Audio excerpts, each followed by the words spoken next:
Friends, তোমরা কেমন আছো? আশা করি ভালো আছো। আমিও ভালো আছি। আজকে তোমাদের আমি একটা রেসিপি দেখাবো।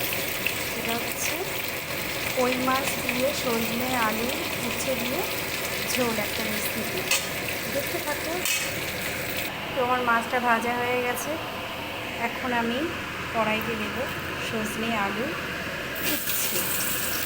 এবার আমি দিয়ে দেবো কিছুটা পরিমাণ লবণ আর কিছুটা পরিমাণ হলুদ, আর দিয়ে দেবো আদা আর লঙ্কা বাটা।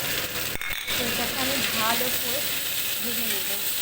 যতক্ষণ না ভাজা ভাজা হচ্ছে ততক্ষণ আমি ভালো করে ভেজে নেব। তো আমার ভাজা ভাজা হয়ে গেছে। এখন আমি জল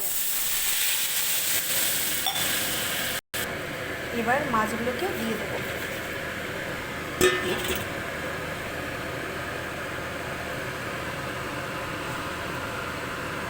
দেখো ফ্রেন্ডস, মাছটা সবজিটা সেদ্ধ হয়ে গেছে। এবার আমি এটাকে নামিয়ে ফোড়ন দিয়ে নেব। তো ফোড়নটা তো তোমাদের আমি দেখাতে পারবো না, কারণ আমি এক হাতে ফোন রেখে আমি রান্না করছি। তো তার জন্য আমি তোমাকে দেখাতে পারবো না। আমার তো আর কেউ ফোন ধরার মতন লোক নেই, সবটা আমাকেই করতে হয়।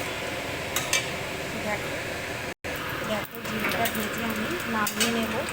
দিয়ে দেবো একটা শুকনো লঙ্কা আর কিছুটা রাঁধুনি।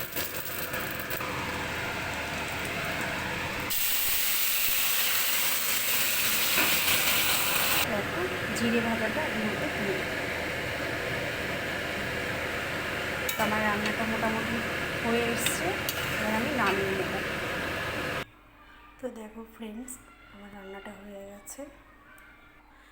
বলেছিলাম দেখাতে পারবো না, তো রান্নাটা দেখিয়ে দিলাম খুব কষ্ট করে হাতে ফোন নিয়ে।